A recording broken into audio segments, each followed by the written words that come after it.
စတုထမြောက်ညကနေကြိုဆိုပါတယ်အခုတင်ဟာလာရောင်လင်းနေတဲ့တိတ်ဆိတ်တဲ့တဲတောင်ပင်လေးတစ်ခုမှာတက်တောင့်တက်တာလဲရောက်နေတယ်လို့စိတ်ကူးကြည့်ပါအဝေးကလာနေတဲ့လှိုင်းတန်လေးတွေဟာတင့်ကိုအိတ်ဆက်ချင်းစီခေါ်ဆောင်ဖို့တိတ်ဆိုနေကြပါလေလှိုင်းကလေးတွေကမ်းခြေကိုရိုက်ခတ်လိုက်တိုင်းတင့်ခြေပြားလေးတွေကနေတဆင့်အေးမြမှုကိုခံစားကြည့်ပါ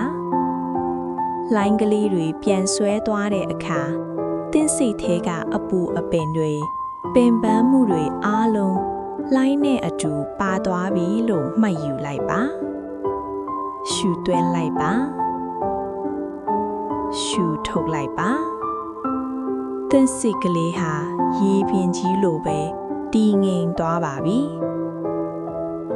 ပင်လေပြင်ရဲ့အဆုံးမရှိတဲ့အေးချမ်းမှုဟာတင့်ရဲ့ခန္ဓာကိုယ်လေးကိုစိတ်ဝင်လာနေပါတယ်အခုအချိန်မှာတန်ဟာဘာကိုမှအတွေးတောနေစရာမလိုတော့ပါဘူးလှိုင်းတန်လေးတွေရဲ့စီးချက်အတိုင်းတင့်ရဲ့အသက်ရှူတန်ကိုမှန်မှန်လေးထားလိုက်ပါတင်ဟာတဖြည်းဖြည်းနဲ့အိတ်ဆက်ချင်းပင်လေတဲ့ကိုနစ်မြုပ်သွားပါပြီ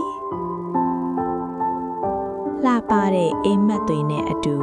ဒီညကိုအနားယူလိုက်ပါတော့ကောင်းတော့ညပါအတန်ကိုတဖြည်းဖြည်းတိုးသွားပါမနက်ဖြန်ညမှာအပိုင်း9နဲ့အတူပြန်ဆုံကြမယ်နော်